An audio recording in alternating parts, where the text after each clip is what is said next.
আসসালামু আলাইকুম। আল্লাহ যা করে ভালোর জন্যই করে। আমি নয়ন। আজকে আপনাদের সাথে একটা আমার লাইফের গল্প শেয়ার করব। সবাইকে একটাই রিকোয়েস্ট থাকবে, আমার গল্পটা জানি পুরাপুরি শুনে। গল্পটা হচ্ছে একটা মেয়ে কেমনে এতটা নিষ্ঠুর হয়। আমার বাড়ি টাঙ্গাইল জেলা, নাগরপুর থানা, দুপ্তর ইউনিয়ন, ফৈজপুর গ্রামে। আমি নারায়ণগঞ্জ বন্দর থানা, মদনপুর ইউনিয়নে সিঙ্গার শোরুমে জব করি। নারায়ণগঞ্জে আসার কারণ আমার স্বপ্নকে পূরণ করার জন্য। জবের একটা অফিসিয়াল কাজে আমাকে একদিন এক হাসপাতালে যেতে হয়। তখনই দেখা ওই মেয়েটার সাথে। মেয়েটা বোরকা পরা ছিল, তার কারণে আমি মেয়েটার মুখটা দেখতে পারিনি। মুখ না দেখলেও মেয়েটার সাথে আমার 5 মিনিট কথা হয়। মেয়েটা অনেক সুন্দর করে গুছিয়ে কথা বলতে পারে। মেয়েটার কথা শুনেই আমার মেয়েকে অনেক ভালো লেগে যায়।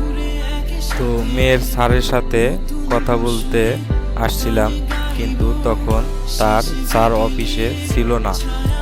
তারপর আমি ওই চেম্বারে 10 মিনিট অপেক্ষা করি, কিন্তু তার স্যার তখনও আসেনি।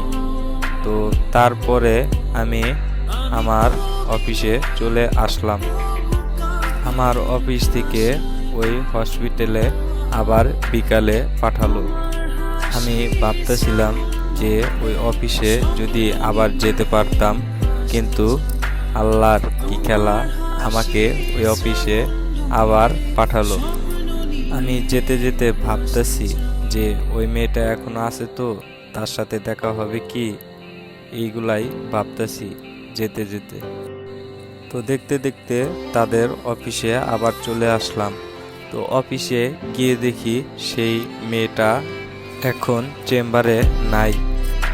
তাদের অফিস থেকে আমাকে একটা লোক বসতে বলল। হঠাৎ করে এক আকাশের আসমানি পরী এসে আমাকে বলল, আসসালামু আলাইকুম। আমিও হা করে সেই পরীর দিকে তাকিয়ে থাকলাম আর বললাম, ওয়ালাইকুম আসসালাম। মেয়েটা দেখতে মাশাআল্লাহ অনেক সুন্দর। মেয়েটা আমাকে বলল, আপনি আবার আসছেন অফিসে?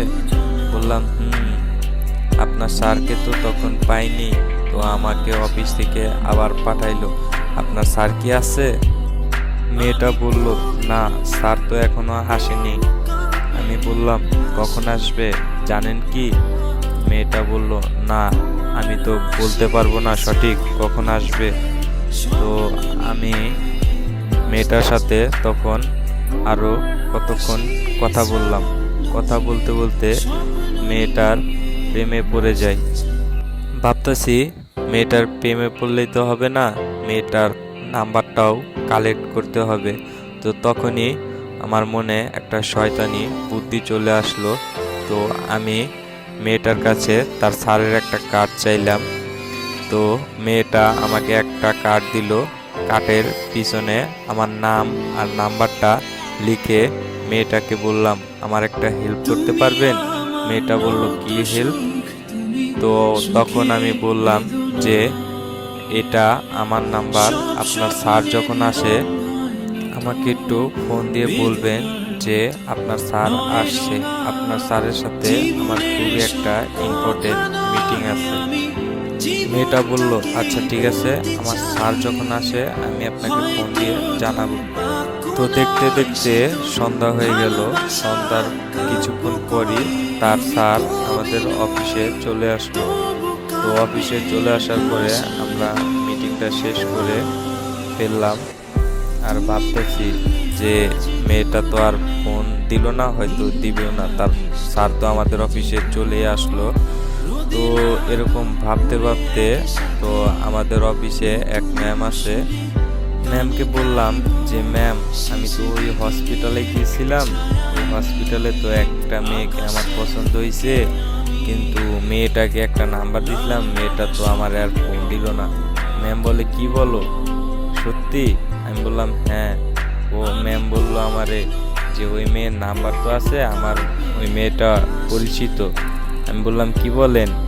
বলল হ্যাঁ, আমাকে বলল তোমার কি নাম্বার লাগবে? আমি বললাম হ্যাঁ, আমার নাম্বারটা খুব প্রয়োজন। তো ম্যামের কাছ থেকে নাম্বারটা নেওয়ার পরে আমি তখন ওই মেয়েটাকে ফোন দেই। ফোন দেওয়ার পরে মেয়েটা আমাকে সালাম দিল, আমিও সালামের উত্তর দিলাম। তারপরে এমনি করে আমাদের কথা হলো। কথা হওয়ার পরে আমিও আস্তে আস্তে মেয়েটার আরও বেশি প্রেমে পড়ে গেলাম। তো আমরা দুজন হঠাৎ করে একদিন ডিসিশন নিলাম যে আমরা বিয়ে করে ফেলবো। তো এরকম বিয়ের প্ল্যান করতে থাকলাম, কিন্তু আবার মেয়েটা আমাকে বলল হঠাৎ করে যে আমরা এখনই বিয়ে করবো না, কয়েকদিন দেরি হবে। তো আমিও বললাম আচ্ছা ঠিক আছে, তুমি যা চাও তাই হবে। তো এমনি করতে করতে মেয়েটার সাথে আবার কথা হয়, দেখা হয়। অফিস শেষ হইলে মেয়েটাকে তার বাসা পর্যন্ত এগিয়ে দিয়ে আসতাম। তো এমনি কথা হইতে হইতে একদিন আমার একটা ভুলের কারণে মেয়েটা খুব অভিমানী করে। তো সেই অভিমানটা আমি আজও পর্যন্ত ভাঙতে পারি নাই। মেয়েটা আমাকে হোয়াটসঅ্যাপ, ইমো আইডি থেকে ব্লক করে দেয়, মাঝে মাঝে কন্ট্যাক্ট নাম্বারও ব্লক করে দিত। তো মেয়েটাকে অনেক বুঝাইছি যে আমার ভুল হয়েছে, আমার ভুল আমি বুঝতে পারছি, কিন্তু মেয়েটা যে সেই যে অভিমান করলো, অভিমানটা আমি আজও পর্যন্ত ভাঙতে পারিনি। সে তো ডাক্তার, আমাকে প্রতিদিন আর কি ওষুধ দিত। সকালে ফোন দিলে 1 মিনিট, দুপুরে দিলে 2 মিনিট, আর রাতে ফোন দিলে 3 মিনিট করে আর কি কথা বলতো প্রত্যেক দিন।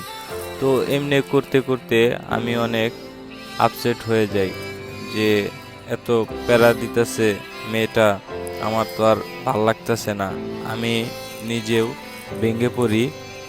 মেয়েটাকে আমি আজও বোঝাতেই পারলাম না যে মেয়েটাকে আমি কতটা ভালোবাসি। মেয়েটা আমার খালি খারাপ দিকটাই দেখলো, ভালো দিকটা আর দেখলো না। তো এমনি যেতে যেতে কয়েকদিনের মাথায় মেয়েটা আমার সাথে একবারে যোগাযোগ বিচ্ছিন্ন করে দেয়।